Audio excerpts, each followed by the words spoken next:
Should we have a look? Like we should all have our look. Like I always dress like this, and Andrew always dresses like he's just finished second year of college, and Hadi always dresses Nice. like he's still finding himself. Nice. We have I a feel special like guest today. Andrew and Hadi dress similar, in my opinion, at least with this top. Oh my God. Do you guys agree, No. Andrew, Hadi? I don't know. I can change my top. You don't need to change your top. Hadi, you're not saying anything. Are you? Is it the end of the quarter? Is there sales pressure or something?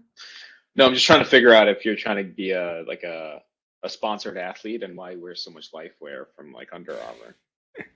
I never wear. Did you come from the run? Is running a company a marathon? Are we supposed to be enamored by that fucking metaphor? First of all, I never wear Under Armour. This is the only piece of Under Armour clothing I have, but I'm happy to be sponsored by them. We have a special guest. Who wants to introduce our special guest today? I'll let Hadi. I want to see how he intros me. Great. So, for everyone that's actually heard about Lunchbox the last 2 years, probably heard a lot about our branding and a lot of the amazing stuff that you do behind scenes, from organizing webinars to a lot of our brand marketing.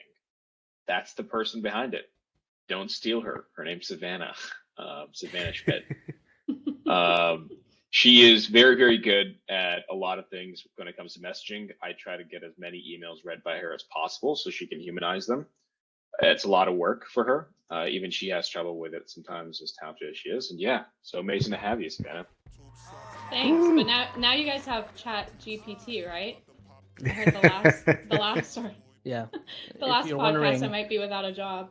If you're wondering why your paycheck is a little bit lighter, you can thank OpenAI for that. Tube socks, boy, about to pop the lunchbox. Yeah. Tube socks, boy, about to pop the lunchbox. Tube socks, boy, about to pop the lunchbox. Back to my roots, beats of the broken hearted. Wake up, alarm is on. It's just getting started for the artist. No trolley.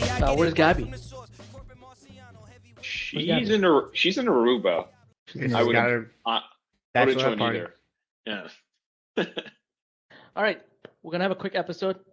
We promised each other we're never gonna skip a week, so this is this week. Sab is resident Gen Z instead of Gabby. She will not have similar finance point of view. I don't think so. Doesn't look like she doesn't even. Do you even know what a Roth IRA is? I just looked it up yesterday. Of course you did. Zero clue. Of course you did. I think we're gonna have a great episode. She's gonna bring a perspective from, on the Gen Z side. She also does all of our marketing, and she's the reason these podcasts even look good by the time we're done with them. So excited for you to say hi and meet everyone. If you want to steal her, you should. Lee at lunchbox.io. She is very demanding. Filter it through the Lunchbox email. Very expensive. And you should try to steal her. She lets me know every day how she is God's gift to us. So I just wanted everyone to know that. All right, we're gonna kick it off with Hadi. Potbelly Comeback. Hadi, take us away. Yeah, so this one's really interesting. If you live in New York, you're especially familiar with them. They have some really good sandwiches.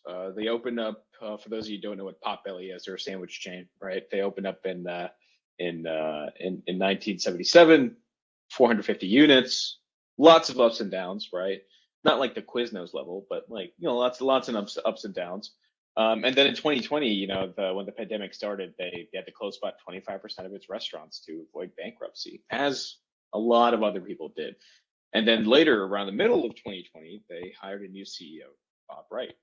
And the next part that I'm going to talk about on how they kind of started implementing this turnaround, they're still in the middle of it. They call it more of like a pivot than a turnaround, but they implemented something called a 5-pillar strategy that we should all talk about, and the 5-pillar strategy was great food at great value, right? And I think you can't run away from that. A lot of people try to run away from that by having great ordering experiences. You can't run away from bad food and bad reviews, which I'm sure Andrew will get into.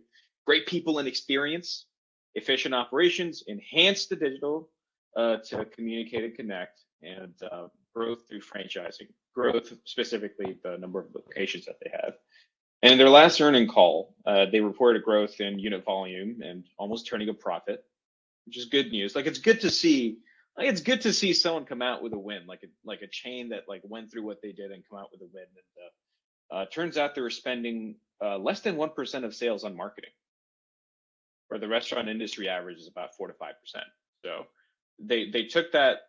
They have those 5 pillars that I talked about, but especially the marketing side, they really try to cultivate their brand equity, which is why I'm glad Savannah's on here. Which is crazy to think that they're spending that, and then on top of that, they launched something called Potbelly Digital Kitchen to help streamline all the orders, no matter where they originate from. Someone's fulfilling them. They have about 25 of those right now. They call it PDK. And they're trying to implement it across the system, which is insane. Like, not only did they start to turn things around, have like a line of sight to growth, have really good culture, but they're also trying to innovate at the same time, which is crazy to think that they could do all these things at the same time. But regardless of all that, I mean, they have line of sight to 2,000 restaurants in 8 to 10 years, which is insane. I think it's a huge accomplishment to be in that position. I've never had Potbelly. Is it good? Yeah, I like them. That's why I got used to putting hot sauce on all my sandwiches because they don't have like ketchup there. So I was like, I need like a substitute. So I was like, all right, taking hot sauce. They just redid their menu, Nabil, so you can try them from like all over. How many locations do they have? Could they be a potential customer? They definitely could be. They're using Level Up today, and I think they're really invested in building their tech stack themselves because they want like the cool bells and whistles around what they're trying to innovate. But yeah, I'm sure we could have a conversation. Yeah, I think at the end of last year they were around 450. Yeah. Yeah, they fluctuated a lot. I know that. I mean, I've been following them for some time. Like, there are a lot of leadership change, the marketing leadership change, etc. over the past few years. So yeah, it's good to see that they're making a comeback and growing again. Are they just on East Coast, or I'm not seeing them? Mostly on the. I've seen them all around New York, so I know definitely. Yeah. More. I've gone to the Rockefeller location a few times for lunch. So right by our office. Mm-hmm. Yes. So we have 2 marketers on this call and 1 technology person. Who are the 2 marketers? So Savannah. Who's better of the 2 of us? If we're the same age. If we're the same age, but we're not. Probably. Oof. Okay. All right. So I just got destroyed there. What can other restaurants take away from like investing in brand equity? Because that is a big thing. Let's assume, Savannah, that the restaurants that are listening to this are already focusing on taste, focusing on menu, so they're focusing on things they can't run away from. But how can they learn from brand equity, and why is that so important? Well, I think right now I haven't really looked into the brand in terms of like what they're doing in terms of switching and all that, and then who they're appealing to. So if you have that insight, that would be definitely valuable. But I'm seeing a lot more people appeal to Gen Z and just younger crowds in general. If that's something that they're investing into, they can quickly do that just through social media platforms. So TikTok, Instagram, so on. Investing into micro influencers. We see a lot of like food influencers across TikTok. So utilizing that for sure. And then of course their own brand presence. So across all their social media platforms, I would say. That's the easiest. In terms of investing, that's going to be more ad spend, but you said they utilize less than 1%? Yeah, historically, that's what it's been for them. Yeah, so that's really great. So it seems like they probably push out a bunch of content. And I would say that every other brand should definitely get on board. And we'll probably talk about that later too. What's your thoughts, Nabil? I've never tried them, and I'm in New York and I'm a foodie. So maybe if they switch from Level Up to Lunchbox, I would. And maybe we can send this clip to them that we really want to try it. We want to pay full price. But maybe, if they let us order from Lunchbox. And that's how you guys do a plug. All right? Everyone take notes. It's so smooth. No one noticed. No one. Right now, I've not looked at the brand enough, but I think, I'm in Hadi's camp, which is love to see these brands coming back as as the pandemic is over, and the only comment I do have is spending 1% on sales and marketing is ridiculously low, and I think what happens is whenever there's something like a pandemic, the first thing that to get cut is marketing, sales and marketing. That's the first place you cut, and I think so. I wonder if before the pandemic it was still that low, or if it's recent. I think you would not cut corners on making sure your restaurant has a AC, making sure there's bricks, making sure there is HVAC, making sure there is heating, then why cut corner on making sure those beautiful restaurants are filled with people? So that's why, that was a big battle in my last job, which was, hey, let's keep as much marketing dollars as possible. So I wonder if this is something similar that happened to a lot of other brands. I think that what's really important here as well too. I mean, that PDK platform initiative that they have there is that they're trying to bring all of their technology together and kind of streamline. It sounds like if they have low marketing dollars right now, they're trying to operate better, like through efficiency of whatever technology that they have now, and then expanding that tech landscape. So I think that's like a big thing to note for restaurants as well too, is like taking analysis of like, hey, like it sounds like they're streamlining all the orders that are coming from these different platforms, like the orders that are maybe coming from their own platforms. They're streamlining their menu. All of those different things are very important, and looking at the tools and the vendors that you're working with and saying like, how are they going and influencing that process and making you more efficient. Something to note, I'm like looking at their website right now. It looks like they're really big on loyalty too, which makes sense for a sandwich company, but I feel like that's probably what's retargeting their guests and generating probably a lot of their income. So the last thing I want to say is that along with not just innovating operations, they also did something that Starbucks has been saying it for quite some time. Yum Brands has been saying it too, is that consumers that were transacting more often previously are not anymore. And Potbelly had this internal survey where they ran, where they saw that it was price versus value as well. Like there needs to be a good balance between them. So they revamped their offering with a new menu system, with a new menu price. So I think what restaurants can take away from this is look at your menu. Who are you pricing in? Who are you pricing out? Because by upping your third party fees, which you need to do to have that discovery channel, you're definitely pricing out people. So how are you pricing people back in with your first party? Something to consider. Got it. Awesome. All right, let's do our next topic. I'll hand it off to Sav. I made 2 suggestions. I don't know which one you picked. Yeah, I think I ran with the Nation's restaurant news one just because I find it interesting. But it kind of ties in with our Wrapped article as well. But essentially, NRN went ahead and posted an article. It's a wrap up, but also just restaurant resolutions. And finding Gen Z sweet spot is the main focus here. So it speaks to Dave's Hot Chicken, as well as Dunkin', and then as well as many other brands, just investing a lot more into the Gen Z experience. So that's like tapping into their influencer market, and then also tapping into like the social media channels, with TikTok being one of the main ones, which I just find interesting. I think my main bit that I found really interesting, and I want to get more of a comparison between sitting in like the Gen Z seat versus the millennial seat. It's fairly similar, but I feel like there's probably a little bit of differing thoughts here. But the Gen Z market, it was $360 billion of disposable income last year, which I find really interesting. I feel like sitting in this seat, I see a lot of people going on TikTok alone, spending a ton of money and then influencing other people to do the same. I always thought that we had a ton of disposable income, but I'm curious to know, like, from your guys' perspective, if that's been the same thing more so than your generation. And then beyond that, we could speak a little bit about the actual restaurants and how they can utilize this as well. You wanna take us through some examples of how they're marketing to those brands? Yeah, so they're tapping into influencers. So, I mean, the most obvious one that you guys probably know about is Mr. Beast. So just tapping into them and utilizing I think he has like 140 million or 114 million YouTube subscribers just across YouTube, and then additional outside of that, which is funny because it taps into a lot younger of an audience than even Gen Z at that point. Like we have 12-year-olds following him, which is great for somebody that wants to just get out food that's maybe like lower on quality, but just quantity at that point. But then there's again like the more retail side of that too, which is kind of its own problem altogether. But then like David Dobrik, and then also just UGC content. So tapping into more of like the consumers that, or the TikTokers that are posting every day about going and trying X brand.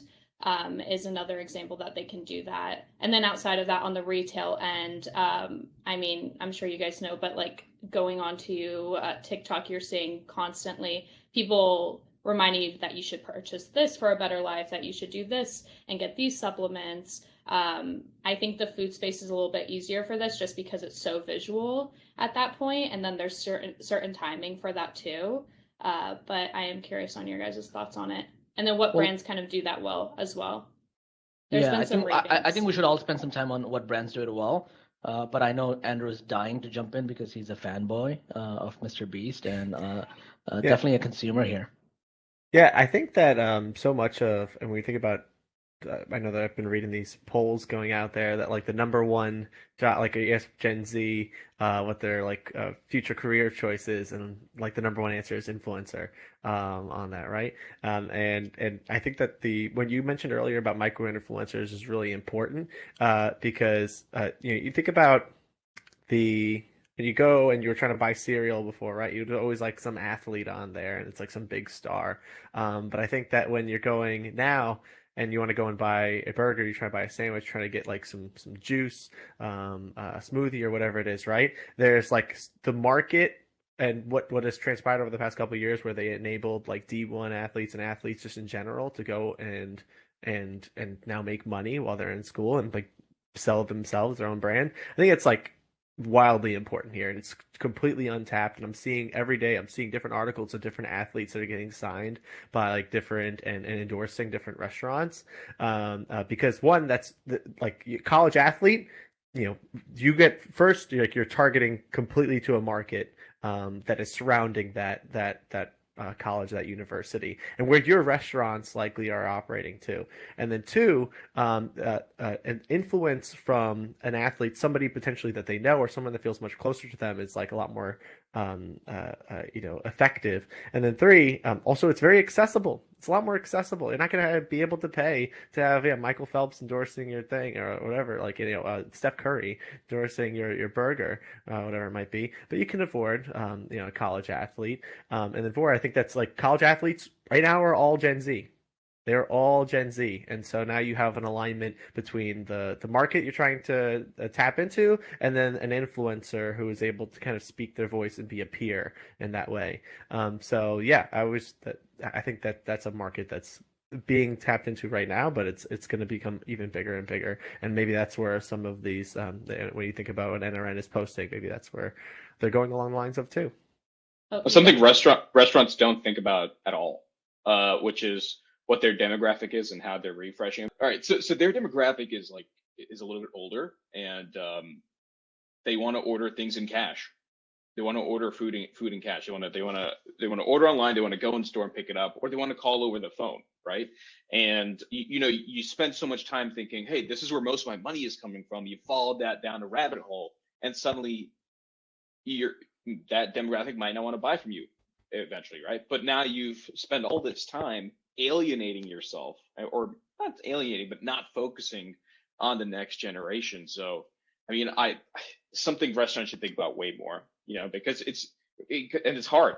It's hard because like restaurants is like day-to-day survival, month to month, year to year. You're not thinking 5-10 years in advance, right? So, yeah, I think another thing too to add is loyalty, something that we saw in both 2021 and 2022 too, as we did our Wrapped list, is that Gen Z was the biggest demographic to opt into loyalty, which is huge too, especially as we try to retarget and everything. And then another note that you said that you kind of brought up as well, Andrew, is the whole kind of developing a lifestyle. And it feels like brands have to really encompass a lifestyle with their branding. So something that we've seen is like Dunkin', for instance. When I was growing up, Dunkin' wasn't really a thing that we did, at least on the West Coast. It was very much so Starbucks is king. And then once they kind of adopted into the influencer marketing, they brought in Charli D'Amelio to do some influencing on that side. I started noticing a lot more people posting their day-to-day, day in my life, and it includes their Dunkin' drink. So it's about being more a part of their journey, less about being a front place ad, right? So it's the same thing with Starbucks. When we saw Instagram rising, it was everybody posting their outfit of the day, but they had a Starbucks in hand, and it's it seems so casual, but it's very influential, because nobody just wants to outright buy an ad, but everything pretty much is an ad when we approach social media nowadays, especially on TikTok. Any video content specifically. I think Gen Z sucks as a generation. I know we're all thinking it. I'll say it. I mean, look at Hadi's background. Hadi's a millennial, and look at Savannah's background. Look at Right? Hadi's butterfly shirt. Hey, this is my section, okay? Look at Hadi's, okay? Hadi's like, oh, I'm busy, I have to work. And Sav's background's like, I need to make sure my background looks great. I think Gen Zs have accepted, unlike millennials, that they're not going to ever be able to afford a home, but they're spending all their money on their furniture, their identity, their lifestyle, the food, the clothes they wear. I don't know if it's right. Maybe it's right. I'm not a homeowner, so I wouldn't know. But I think if you look at the TikTok apartments, the Gen Z apartments, they're good looking. They're designed well. Yeah. I'm like, they yeah, got who's houses. designing this place? And it's a You know? lot. It's not one person here and there. It's And I many think of them. I think every generation, I think the next generation is getting better and better at catching bullshit, right? I think, the generation before us, I don't know who they were. Like, I think it was easy to sell to them. With us, we're like a little bit snuffing out the BS. I think with the next generation, the Gen Zs, I think they are even better at it. And I think the generation after them will be even better. So I think building that community, building an authentic community, is really, really hard. Like, if you look at the wrong way to do marketing, what Kendall Jenner did with the Coke Pepsi. or Pepsi ad, Pepsi. Yeah. like, well, So good. like promoting like Black Lives Matter. Like, what the fuck does she know about Black Lives Matter? She doesn't. And I think that was immediately, parodied by everybody. Everyone like just did not buy it. And I think that is how the last generation was, sold, right? Like, if you look at this World Cup ads, the Super Bowl ads, they are very scripted. They're very targeted. And I think the content and the storytelling on TikTok and targeting towards Gen Z is so much harder. So much more work is being put into it. I think that's what restaurants need to understand, which is you just have to, really be yourself, because you can't find a niche. Just be yourself. Be yourself as honestly as possible. And your community will be there. You just have to, do a great job in reaching out to them, talking to them. And I think that's the challenge, right? But I think there's a lot of incredible stories out there that have been told. Like, there's a small sandwich shop in Queens. Is it Cherry Valley? What is it? Classic. Yep. Cherry Valley. Cherry Valley. Feeling go. Like they have a cult following. Like, Christina's imagine fan. they told their story digitally. Christina's. They're only one-off, by the way. This is a one-off, right? Christina's. Yeah, Yeah. this is just a sandwich cult shop that like everyone goes to, right? You're drunk, you go there. You're sober, you go there. You're hungry, you go there. You're traveling to town. You left Queens, you go there. I think if they could, tell their stories on TikTok somehow, it will be incredible. I will add a link at the show notes. Maybe we'll drop in a clip. There's a deli on TikTok that has the best content in the world. It's a single deli. It's an Indian guy who runs it, and he's always like cursing people out. And he has like 500,000 followers. It's a single deli. He's just authentically being themselves. So I think that's what the algorithm rewards, which is finding your community, finding a niche. Not even finding a niche, being yourself, and your niche will find you. And that's really hard, right? Because we are like right now, we're all not 100% being ourselves, 80% being ourselves, right? We're scripting a little bit for the camera, right? Like Hadi curses 5 times an hour, right? Or 5 times a minute, actually. So we're all like, mostly trying to be ourselves. But what Gen Z is demanding is you have to show us who you are, show us very clearly who you are, and we maybe will buy with you, and we'll be, we'll ride along with you, right? So I think that's what restaurants need to understand. And I don't know how you do that, but I think restaurants have so many incredible stories to tell. The stuff that happens in the kitchen, back of house, the trolling, the pranks, the long hours, the drinking afterwards. Like, I think there's a lot of things you can do. So I'm excited for restaurants to, continue to go dabble into that community. Yeah, I would add, it's important for you to do it on your own platforms, but it's just as important to invest into the more community aspect, which is having other people generate content for you too. And so creating that environment, creating that community. And so you similarly talked about it with the deli even, or the place in New York. Yeah. I think I think that's the best way to do it, especially for bigger brands. It's Yeah. just really important to go ahead and rely on community to post about it. So it's just, I think, investing a little bit more into that for sure. And then you can wrap loyalty into that too. Yeah. And I mean, look at Hadi's background. Like it is like this is the generational difference. Like I hope our graphic designer is pointing at arrows. Like there's a screwdriver there for no reason. There's a 3D That's his aesthetic. printer. That's not an aesthetic. That's an accident. Hadi just got married. There's a woman living there. Let her fix the place.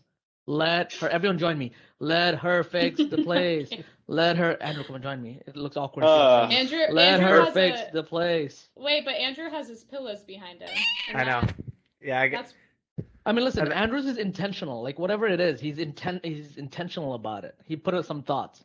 Hadi just like fucking. He put a plant there because I made fun of him last week. I love the He plant. just put a plant there for no reason. The plant's there. That The plant's plant good. is new. That's a new plant. I It approve needs the a pot. plant. It needs a pot. Yeah. He doesn't know what a pot is. He doesn't know what a pot is. No, that's that's the a pot. That's a pot. I think the It's- generation before us okay. Just black. was trying to buy a home and they did it. I think we never accepted it. I think the next generation's like, you know what? We're too broke. We're just going to go and invest in our lifestyle, travel a little bit better, eat a little bit better, wear a little bit better. I think that's the right way about it. Yeah. One more thing too. I think like from the Gen Z perspective, or at least my perspective, is it's like it's really good to invest into your future and everything, but I feel like sometimes we look at it and we're like, there's this idea of putting in this hard work for 10, 20, 30, 40 years to then get that 10-year payoff. And I know, Nabil, you're not going to agree with this at all. I have the but worst I think employees that's in the world. Look at this. No, I'm I getting think complaints live. Go ahead, continue. Let me no. hear This this isn't speech. a complaint. This isn't a complaint. I think that's why people invest into, like, especially in a remote structure, you're going to invest into your surrounding a little bit more. And I think it also, again, it's a lifestyle. So it's like if you have a good surrounding, you typically are going to perform better in multiple different ways. And so I think, I don't know. That's how I justify it. Are you trying to make a comment at me? Yeah, no, we are. No, I'm We're all not. trying to Not make everything's comments. about you, Hadi. No, we are. We're asking you to be better. We think you The can. plant- We think you The can be a lot plant looks better. healthy, so That's because it's kudos for new. that. Give it a week. Alrighty, next topic. Who's next? Andrew, you're next. Oh my god. Yeah, so all right, so for my topic, I want to talk about the negative online reviews have been increasing over the years for restaurants. It's actually increased 3% over the course of this year. If you think about that in terms of the whole scheme of things, right? 3% is a lot. A lot of the, and this is from a report that I was reading through in NRN, a lot of the typical reasons folks have seen or have heard, as well as like through because of inflation of the menu prices, like service levels, like there's not like enough staff supporting them, or just supply chain, like, you know, certain menu items I guess they really liked are not available right now, right? Whether it be sriracha or lettuce, whatever it might be, right? And then, but then I think that the highest one that guests have actually been reporting is just order inaccuracies, being among the highest there. And so also there's some really good research out there that Northwestern University did, where 94% of consumers, they said they avoided a business based on a negative review. And 22% of consumers won't even dine at a restaurant if there's one negative review about it. And then so a single negative review could cost a business like 30 customers. And so I think that while these consumer dollars, and we're seeing inflation and we're thinking about the market and where things are headed, while these consumer dollars have become increasingly stretched, like online reviews are becoming even more crucial.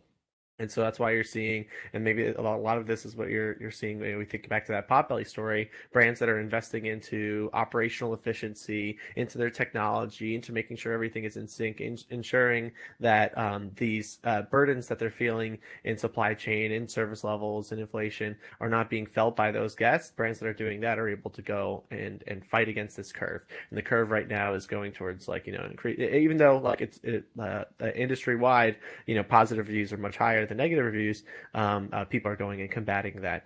And so I thought that was a really interesting report, read through there, and thinking about order accuracies and how much that really influences, you know, your guest count, your check average, etc. First of all, I think Andrew does the best monologues among us. For sure, like definitely the best monologuer. I just want to complain a little bit about, because my first job at Bear Burger headquarters after I made it out of the restaurant was responding to Yelp reviews. I was gonna say, people who write Yelp reviews are losers. And people who write Glassdoor reviews are dumb as rocks. And then people who leave 1 star on Uber are worse than Hummus. So Oh I my just wanted to go God. ahead and Renzen cut call. this. No, do not cut this. I just want people to know that, be a fucking adult and just not go back to the restaurant instead of letting the world know you're a fucking Karen. So I hate restaurant reviewers, and I will plug in a article of I think it's a New Yorker who would write back to everyone, who would write mean reviews to everyone, like saying, I remember this customer, he shouldn't have had the second burger. The burger was not cold. And he would urge his customers to actually write him negative reviews. So I'm gonna plug that clip in right here. Renzen will put it in here, but I would love to hear from everyone else. That's my take on this entire section, which is I'm just like getting triggered from my past job already. Andrew, what's your Yelp status? I was Yelp Elite for quite some Okay. time. Okay, wow. Yeah, until I started working restaurants. But you wrote It's just positive like how- reviews. I was How always often were you my posting? my take for Yelp was always I was always writing. I only wrote about places that I would give a 4 or 5 stars because I wanted to really highlight the places that were very good, and I always posted photos. The photos, I mean, that's like a big part of the reason why people. But go you didn't and write pick negative me. reviews. You were not like a hater. No. His I always negative- These companies are scam. Listen, these companies are scam. Yelp would charge us more money to get rid of reviews. Glassdoor charges you money to get rid of reviews. These companies are scam. I think they're somewhat helpful. Like I don't want to go to a place that is all 1-star reviews. But like I try not to look at negative reviews. As long as it's 3 to 4 star and above, I'll go. But I think this company, I think it's a lot of play to play. Well, I think that this really dives into a bit, and Savannah, get your perspective on this too, because you were talking about this as well. Is that like, and we were just saying a second ago that like newer, like younger generations are like have a better sense of sussing out the BS. And so when we think about like what these reviews and what these platforms are, is like and kind of how people do like review bombing onto different onto people, onto or dislike bombing onto social media and stuff like that, right? Like the effect of kind of the group and the mob or the whatever it might be is really influential on people's decisions and where they eat, where they buy, where they shop, who they talk to. And so, I think that this is just like, we were looking at each restaurant at an individual basis. It's one thing, but that's why I like this. We're looking at like the whole negative reviews increasing, wondering how much of that is due to these external circumstances versus how much of this is like societal shifts that are starting to happen. So, yeah, I think so. Immediately when you read that out, I think it's going to be skewed because for one, Gen Z doesn't go and post on Yelp ever. Like unless it's a small mom and pop shop and you had like a great experience and you want to go out of your way to do that, I could definitely see that happening. But I feel like even before that, they would post a video about it. They would post a picture about it. They would do that type of stuff. I can't imagine just like a ton of positive reviews from that area. Maybe millennials, it's totally different. And so when I think of Yelp, I think of like people when they're upset investing time into putting a bad review, which I definitely look at Yelp. There's sometimes I look at Yelp, but I will tell you, if I'm looking for a date idea or I want to go do something, I'm going on TikTok and looking up top whatever, visually going off of that, and then also going off of what somebody is saying as well, because I think it also legitimizes a little bit the person that's speaking and like talking about it, and then also the business side. You visually can just see a lot more. But yeah, when I do go on Yelp for the sake of just looking at like what the bad reviews are, just because I think it is important. But I get what you're saying. I would just imagine it to be negative reviews all over. I just can't see people posting positive reviews that often. Also, like the negative feedback is not specific just to the restaurant industry. I don't know if you've opened a YouTube comment section or gone on Reddit. It's just it's just a disease. Like it's the littlest amount of power that gets to people's heads, which is kind of funny. But I mean, look, not all of them are wrong though. Not all of them are wrong, and I think there's something restaurants can take away from it, which is like the ones that complain, you can do something about, but the ones like Andrew that don't say anything and don't go back, you don't have a shot at reconnected with them at all, and they could have been really loyal. Right? I think the outrage factor keeps going up right? I think, back in the days, one of the worst thing you can say if you're in the South is bless your heart or something, right? That is like very mean. Like, I think what is mean now or what is attention grabbing now is very different, right? Like, if you read the comment section, it's one of the two sections. This is the greatest meal since the bread Jesus Christ fucking served, or it'll be equally terrible, and it's extreme, because everyone's talking now. So everyone is talking. So everyone is trying to find it to be creme de la crop, right? Everyone's trying to rise to the top. May that be on Yelp or may that be on YouTube. On Yelp, there's a button that says funny. Like, I found this funny. Like, what does humor have to do with anything? Some of these reviews are very, very mean and very funny in their delivery, right? And I think that is a problem. And I think something else that's a problem is if you're on Yelp and you're writing back, because we wrote back to everybody, because of notification being turned off or because people don't use Yelp to actually have a two-way conversation, 95% of the time they will not respond to us. Even if we said, hey, we're so sorry, we'd like to invite you back, 95% of the time we did not hear back. But the last thing I'd like to say is one of the biggest things that Andrew mentioned was that auto inaccuracies was among the highest of reason for why people got negative review. And let's assume the ones that are on, let's assume that's delivery and not dine-in. Because dine-in, you can usually fix that. Hey, my sauce, can I get my sauce? You forgot my sauce. So what happens with delivery is when you forget your sauce, who are you upset at, right? You're upset at the restaurant. You're not upset at Uber Eats. You're upset at the restaurant. And same thing happens if the food is delayed. If the food is delayed, who are you upset at? You're upset at the restaurant, not Uber Eats or DoorDash. The problem with that is, again, it's not a two-way conversation. You can tell Uber, I didn't get my sauce or I didn't get my food, and most of the time you'll get a refund. The restaurant never got to say, hey, can I send it back to you? Can we work this out, right? They don't even have the technology to say, hey, I forgot your sauce. I can't order Uber to come and pick this order up or DoorDash to come pick this order up. I can't send it to you, right? Because there is a logistical problem. So to watch this increase, I think it's also tied to the increase in delivery and increase in delivery demand not being able to keep up, and there not being a two-way communication. It may not be on Yelp or Uber. There's no way to talk back to your customer and say, I'm sorry, because all restaurateurs want to fix it. They know the cost of upset customer, right? They know that they don't want this to spread, right? One of the data Andrew shared was a negative review. What data did you share? A negative review? Negative review could lose 30 customers. Yeah. 30 customers. I get it. Because every time I meet Andrew, he fucking promotes Taco Bell like he gets paid by them, right? So the opposite effect is also true.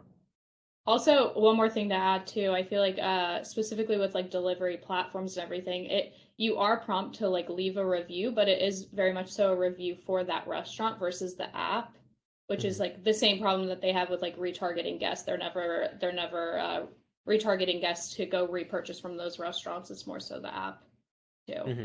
Yeah. Cool. Reviews suck. Yes. Please do not cut out the section where I call hummus. Can you leave it? We got to use the better words. People who leave 1 star for Uber drivers are hummus. For Uber drivers? Wait, what? I'm confused now. 1 star for Uber. Because you can leave 1 star for your Uber driver. And what if they're really bad? You gotta allow. What does bad mean to you? What does bad mean to you? But that's what I'm saying. You have to allow the room for bad to be a thing.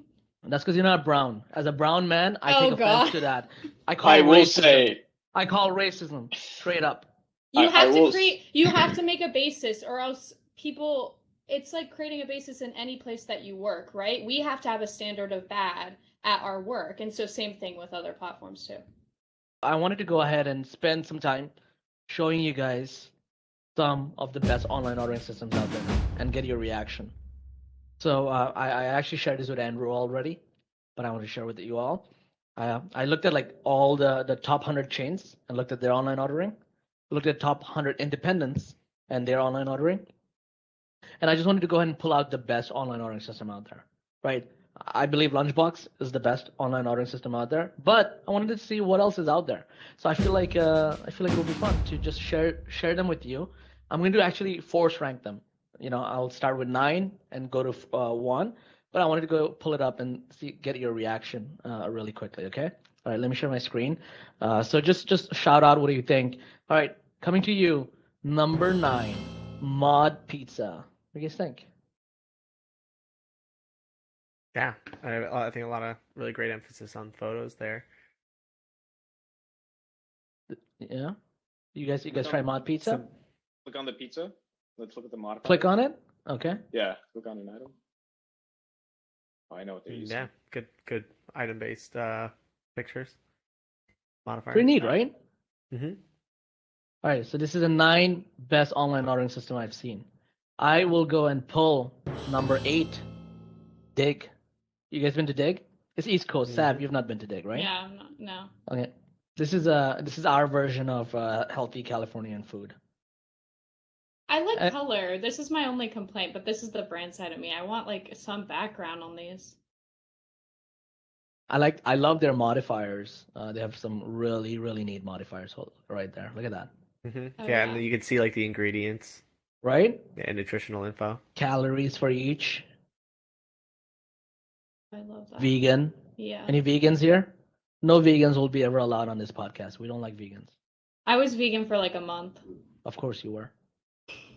All right. That's number 8. Number 7, Five Guys. I thought it was different. No photos. I think it's very akin to their in-store experience. Yes. Everything's just very simple. It translates very well. It's kind of like online In-N-Out, I feel like. Mhm. Like in terms of if In-N-Out had this experience, it would be the same thing. It's like very minimal menu. Let's see. I just said They don't have Five Guys In-N-Out last doesn't week. have online ordering, I think.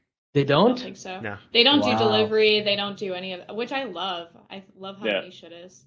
You know, I was talking to Yeah. Phil, our head of sales, when he was at Punch and he pitched them. Their whole thesis at In-N-Out is we want to do anti-marketing. I love Anything it, yeah. anti-marketing, we do it. Yeah. It goes back to show you, just gotta be yourself. I love this checkout. Come on, how cute is this checkout? Yeah. Okay. It looks All like a right. I think receipt, this like a is little a good in-store way. receipt. Mhm. It's a good way for a restaurant to do no pictures in their Yes, platform. this It is- look good. this is a Yeah, good I way. agree. Number 6, KFC. Yeah. Side menu.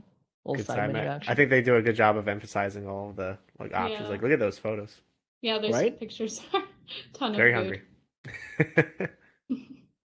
Okay, I clicked, it didn't work. Oh, there you go, it works. Also, Yeah. also Go ahead. shows the order fulfillment time too, which is really good to know too. Oh, that's the estimation. Yeah. 421, estimated 426. Oh, That's for kind of like pickup, what maybe. Pizza When you Hut pick it does, up. right? Mm-hmm. Yeah. What is that? Well, they're owned by the same Domino's? company, I think. Yeah. Oh, okay, makes sense.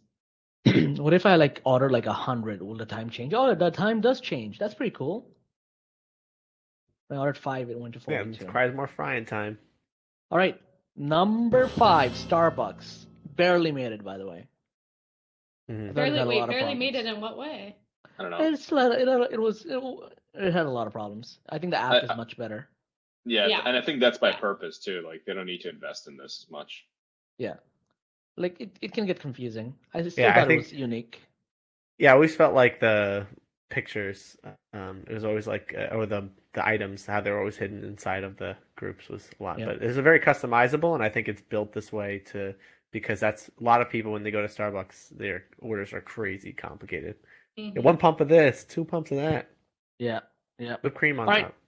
Number 4, Pillars. This is not a restaurant, but I thought it was Oh, I love Very pretty. this. right.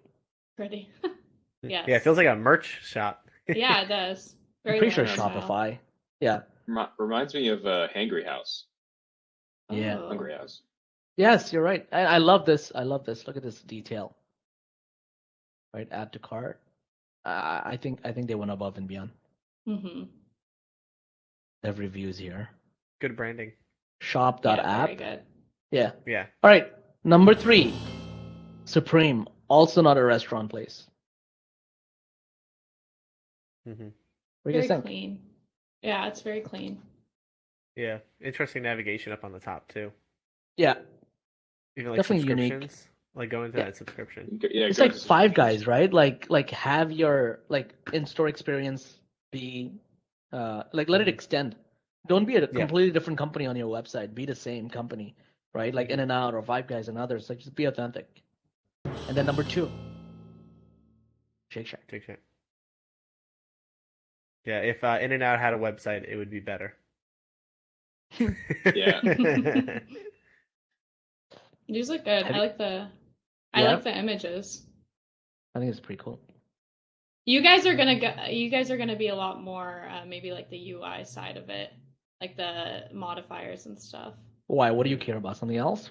No, I care a lot about like the images. The in it images? all.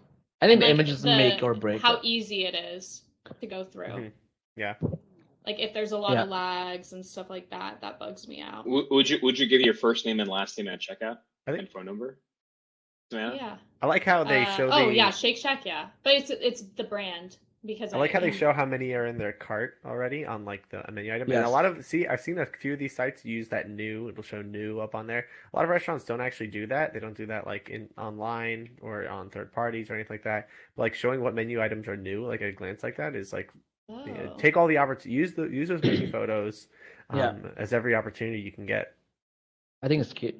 All right, and number 1, no shocker, Sweet Grain. Mm-hmm. Not Okay, only see- because your CEO is an investor, but because this is why we, like at least myself, this is why I started a company, which was to have something as great as Sweet Green for Bear Burger. And then I was like, you know what? Maybe we leave, start a company with Andrew, Hadi, and this Gen Z person that has joined us in this room as well, and we go and help everyone tell their stories.